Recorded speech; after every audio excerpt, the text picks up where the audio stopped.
1973 ആണെന്ന് തോന്നുന്നു. എനിക്ക് കൃത്യമായ വർഷം ഓർമ്മയില്ല. 63 67 അറിയില്ല.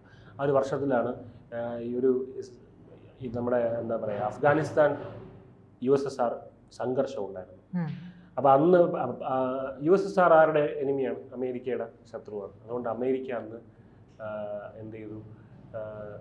അഫ്ഗാനിസ്ഥാനെ സപ്പോർട്ട് ചെയ്തു. അവിടുത്തെ തീവ്ര പാകിസ്ഥാനിലെ ഈ പറയുന്ന ഫണ്ടിങ് ഒക്കെ ഇഷ്ടംപോലെ കൊടുത്തു. അന്ന് അവർ ആ ഫണ്ടിങ് ഉപയോഗിച്ചിട്ടാണ് ഈ തീവ്രവാദ നെറ്റ്വർക്ക് ഉപയോഗിക്കുന്നത്.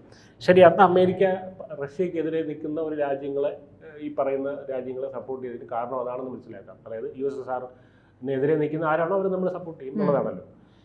പക്ഷെ അതിനുശേഷം അമേരിക്ക ഈ പറയുന്ന രാജ്യങ്ങളെ പാലൂട്ടി വളർത്തുന്നത് തുടർന്നു. ഇപ്പോഴും അത് തുടർന്നു. ട്രംപിൻ്റെ ആദ്യ സർക്കാർ വന്ന സമയത്ത് നമ്മൾ കണ്ടത് എന്താണ്? നേരെ ട്രംപ് പാകിസ്ഥാനോട് പറയുന്ന ഈ മര്യാദയ്ക്ക് അവിടെ ഈ പരിപാടിയൊക്കെ നിർത്തിക്കണം, തീവ്രവാദം ഇതൊക്കെ ഇവിടുന്ന് മറ്റു ഫണ്ടും തരൂലല്ല എന്നൊക്കെയുള്ള രീതിയിൽ ട്രംപിൻ്റെ ആദ്യ സർക്കാർ ഭീഷണിപ്പെടുത്തി. പക്ഷെ രണ്ടാം ട്രംപ് സർക്കാർ നേരെ തിരിയുന്നതാണ് നമ്മൾ കാണുന്നത്. അതായത് നമ്മൾ ഇലുമിനാറ്റി എന്നൊക്കെ പറയുന്ന പോലെ ഇത് മൊത്തം വേറെ ആരോ ചരട് വലിക്കുന്ന പോലെയൊക്കെ നമ്മൾ പലവട്ടം ഡീപ് സ്റ്റേറ്റ് എന്നൊക്കെ പറഞ്ഞു. ഇപ്പോൾ എല്ലായിടത്തും ചർച്ചയായി. നമ്മളാണ് ചർച്ച ചെയ്ത് തുടങ്ങിയത്.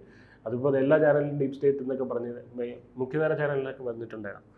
അപ്പോൾ എൻ്റെ ചോദ്യം എന്ന് പറയുന്നത്, ഈ കഴിഞ്ഞ ദിവസം അമേരിക്കൻ മണ്ണിൽ പോയിട്ടാണ് നമ്മുടെ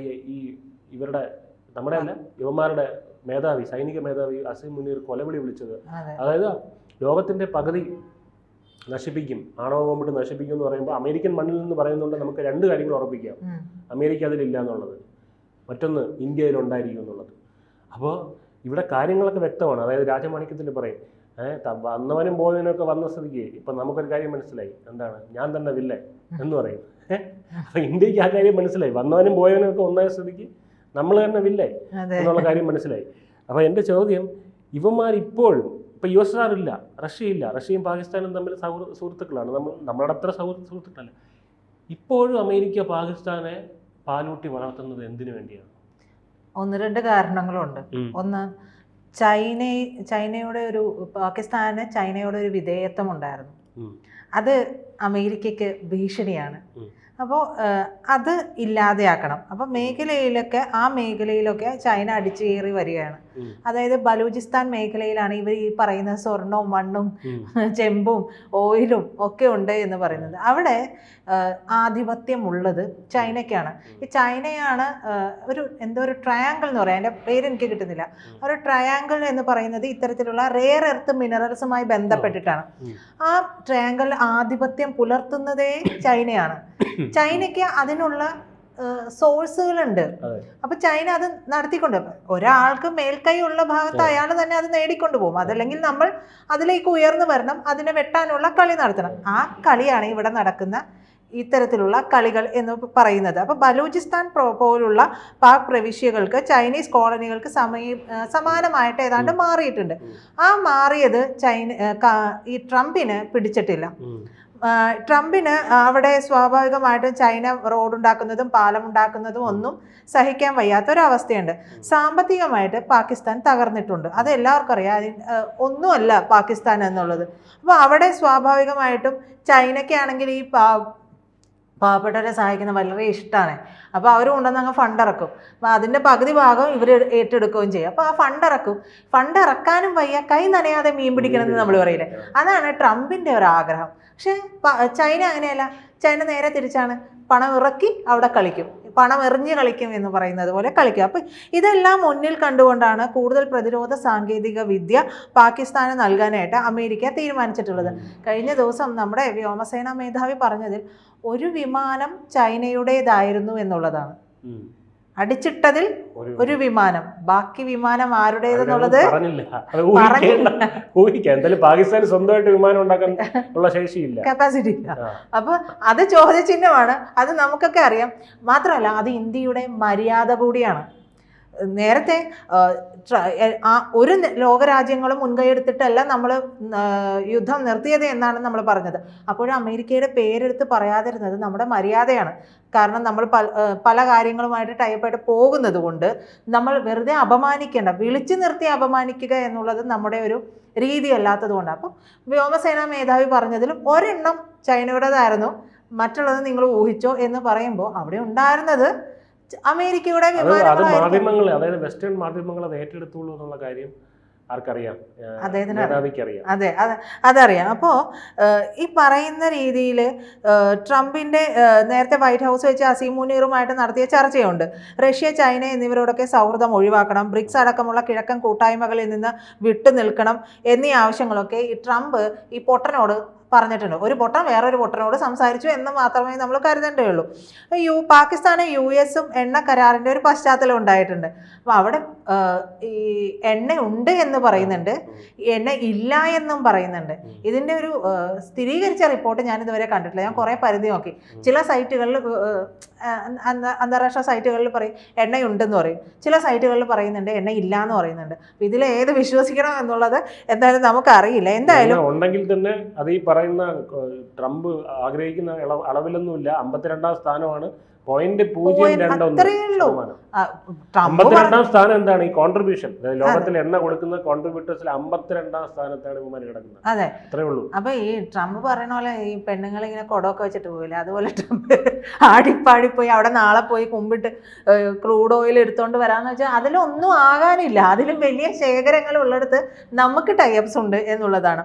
അപ്പോൾ ഏതായാലും പാകിസ്ഥാനിലെ 353.5 മില്യൺ ബാരൽ ക്രൂഡ് ഓയിൽ ശേഖരം ഉണ്ടെന്നാണ് കരുതപ്പെടുന്നത്. അണ്ടർലൈൻ ചെയ്യണം, കരുതപ്പെടുന്നതാണ്.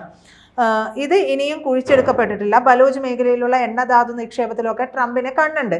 ഇതെല്ലാം മുന്നിൽ കണ്ടുകൊണ്ടാണ് ആശന അവിടെ പോയി ഒരു ചൂണ്ട എറിഞ്ഞിട്ട് കൊടുത്തിട്ട് ഇങ്ങോട്ടേക്ക് പോന്നിട്ടുള്ളത്. അങ്ങനെ ഒരു വിഷയം അവിടെ നിൽക്കുന്നുണ്ട്. ചൈനയുമായിട്ടുള്ള പ്രശ്നങ്ങൾ അവിടെ നിൽക്കുന്നുണ്ട്. ചൈനയുമായിട്ട് ഇവർക്ക് ഉള്ള സഖ്യം ഇല്ലാതെയാക്കണം. ഇതിൻ്റെ ഭാഗമായിട്ട് ഒരു കുത്തിത്തിരിപ്പ് ഉണ്ടായതുകൊണ്ടാണോ, ഇനി ചൈനീസ് വിമാനങ്ങളും ആയുധങ്ങളും ഒക്കെ തവിടുകൂടി ആയതുകൊണ്ടാണോ എന്നറിയില്ല, ചൈനയുടെ ആയുധങ്ങൾ ഇനി ഞങ്ങൾക്ക് വേണ്ട എന്നുള്ളത് പാകിസ്ഥാൻ പറയുകയും ചെയ്തിട്ടുണ്ട്. മറ്റൊന്ന് നമുക്കറിയാം വേണ്ടാത്തോണ്ടാ. അപ്പൊ മറ്റൊന്ന് ശതകോടീശ്വരനായിട്ടുള്ള ഒരു ബിസിനസ്മാൻ കൂടിയാണ് നമ്മുടെ ട്രംപച്ചായ എന്നുള്ളത് അറിയാലോ. അപ്പോൾ കമിഴ്ന്ന് വീണാൽ കാൽപ്പണം എന്നുള്ളതാണ് ആശാന്റെ ഒരു രീതി. അപ്പോൾ ഫോബ്സിന്റെ കണക്ക് പ്രകാരം $6.7 ബില്യൺ ട്രംപിന്റെ ആസ്തി എന്ന് പറയുന്നത്. ഏകദേശം 56,950 കോടി രൂപ. 2024 ഫോബ്സിന്റെ സമ്പന്നരായ 400 പേരുടെ പട്ടികയിൽ 319ാം സ്ഥാനം മാത്രമേ ഉള്ളൂ. പക്ഷേ കയ്യിലിരിപ്പ് അതിൻ്റെ അങ്ങേയറ്റമാണ്. ബ്ലൂംബർഗിൻ്റെ ബില്യണയർ ഇൻഡെക്സിൽ ട്രംപിൻ്റെ ആസ്തി എന്ന് പറയുന്നത് $7.16 ബില്യൺ. എന്നിട്ടും ഇത്രയൊക്കെ ഉണ്ട്, എന്നിട്ടും ട്രംപ് വിചാരിക്കുന്നത് ഇനിയും വേണം. ഒരു മൺവെട്ടിയാണ് സത്യത്തിൽ.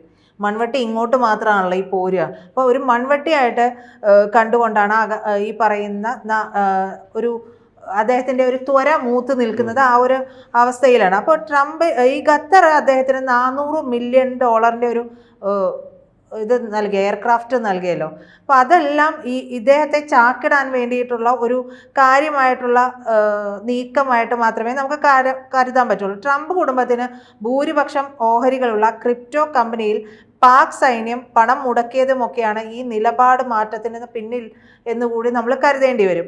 ട്രംപിന്റെ കുടുംബത്തിന് ബന്ധമുള്ള വേൾഡ് ലിബർട്ടി ഫിനാൻഷ്യൽ എന്ന ക്രിപ്റ്റോ കറൻസിയുടെ സ്ഥാപനം പാകിസ്ഥാനുമായിട്ട് ക്രിപ്റ്റോ വിനിമയത്തിൽ ധാരണയായിട്ടുണ്ട്.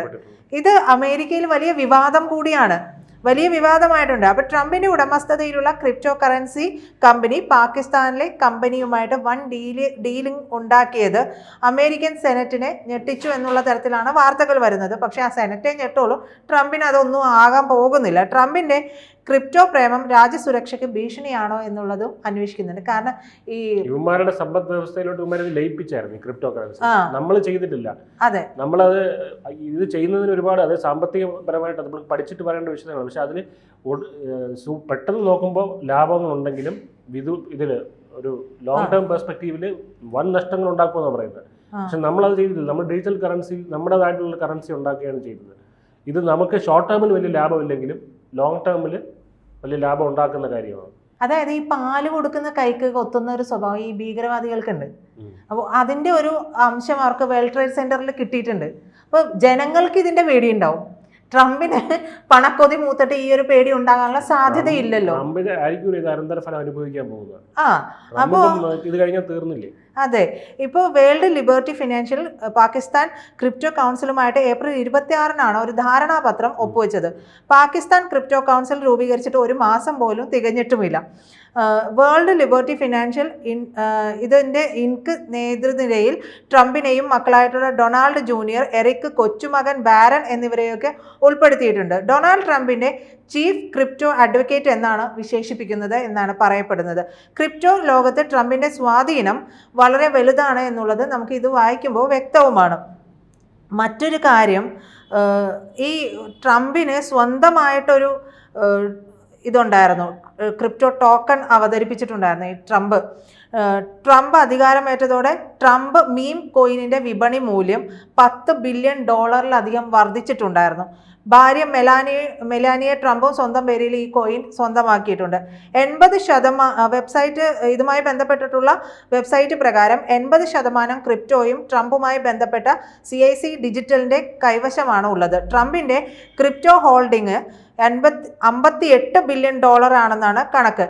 ഇതിലേക്ക് പാകിസ്ഥാന്റെ നിക്ഷേപം കൂടി വന്നിട്ടുണ്ടെങ്കിൽ ട്രംപ് ക്രിപ്റ്റോ വിപണിയിലെ രാജാവാകും.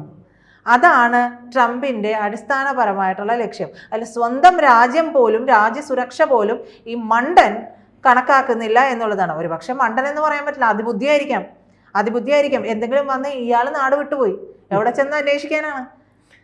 പണം എറിഞ്ഞ് വീഴ്ത്താൻ പറ്റുന്നുണ്ടെങ്കിൽ അന്വേഷണം ഒന്നുമല്ല എന്നുള്ളത് നമ്മുടെ ഈ കൊച്ചു നാട്ടിലുള്ള സംഭവങ്ങളിൽ നിന്ന് നമുക്ക് വ്യക്തമാണ്.